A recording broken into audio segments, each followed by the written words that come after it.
I have an old-fashioned belief that I should expect to make money in things that I understand. And when I say understand, I don't mean understand, what the product does or anything like that. I mean understand what the economics of the business are likely to look like 10 years from now or 20 years from now. I know, in general, what the economics of, say, Wrigley chewing gum will look like 10 years from now. The internet isn't going to change the way people chew gum. It isn't going to change which gum they chew. If you own the chewing gum market in a big way, and you've got Double Mint and Spearmint and Juicy Fruit, those brands will be there 10 years from now. So I can't pinpoint exactly what the numbers are going to look like on Wrigley, but I'm not going to be way off if I try to look forward on something like that.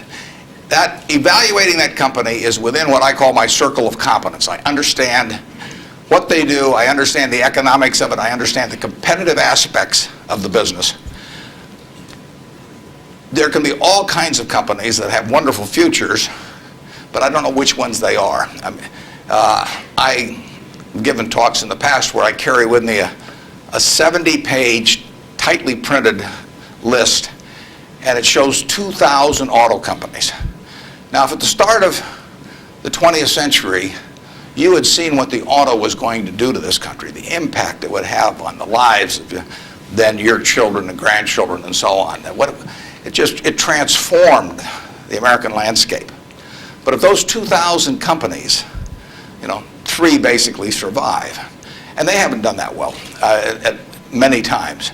So how do you pick 3 winners out of 2,000? I mean, it's not so easy to do. It's easy when you look back, but it's not so easy looking forward. So you could have been dead right on the fact that the auto industry, in fact, you probably couldn't have predicted how big an impact it would have. But you wouldn't have, if you'd bought companies across the board, you wouldn't have made any money, because the economic characteristics of that business were not easy to define. I've always said the easier thing to do is figure out who loses. And what you really should have done in 1905 or so, when you saw what was going to happen with the auto, is you should have gone short horses. There were 20 million horses in 1900, and there's about 4 million horses now. So it's easy to figure out the losers. The loser is the horse. But the winner was the auto overall, but 2,000 companies just about failed. A few merged out and so on. There were 3 companies, auto companies, in the Dow Industrials in the 1920s and 30s. Studebaker, Nash Kelvinator, and Hudson Motor. Now those names are all familiar to me, and maybe some of them are familiar to you, but they're not making any cars. They didn't make money, and yet at one time they were in the Dow 30. They were the aristocrats of American business, and they got creamed. So figuring out the economic characteristics of the winners in a wonderful business is not easy. In North Carolina, Orville and Wilbur took off, or I guess Orville took off and Wilbur watched. I'd have been Wilbur. But if you could have seen the future of the airline business from that point forward and how that would transform things, it would have blown you away. And it's excited people, incidentally, ever since.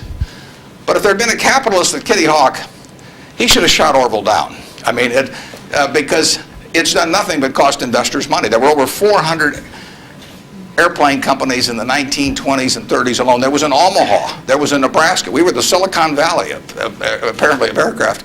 And they all disappeared. It's been a terrible business. At the end of 1991, if you'd added up the aggregate earnings from all airline companies with billions poured in, since Wilbur and Orville were down there, they came to less than 0. The number of passengers went up every year.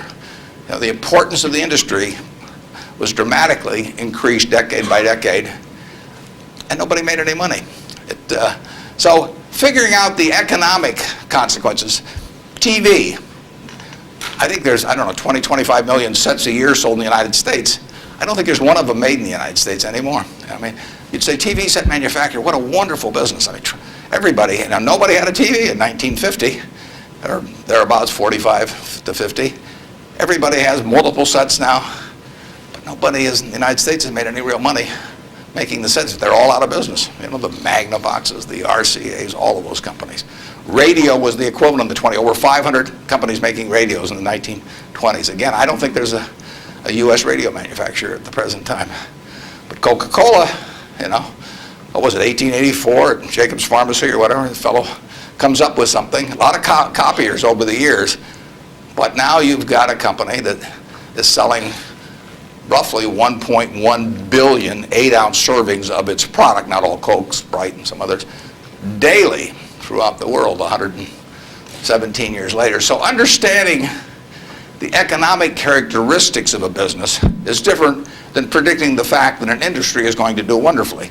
And so when I look at the internet businesses, or I look at tech businesses, I say this is a marvelous thing, and I love to play around on the computer, and I order my books from Amazon and all kinds of things, but I don't know who's going to win. And unless I know who's going to win, I'm not interested in investing. I'll just play around on the computer. And defining your circle of competence is the most important aspect of investing. It's not how important, how large your circle is. You don't have to be an expert on everything. But knowing where the perimeter of that circle of what you know and what you don't know is, and staying inside of it, is all important. Tom Watson Sr., who started IBM, said in his book, he said, "I'm no genius," he said, "but I'm smart in spots, and I stay around those spots." And you know, that is the key. So if I understand a few things, and I stick in that arena, I'll do okay.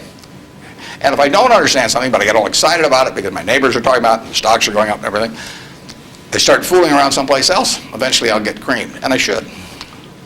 So now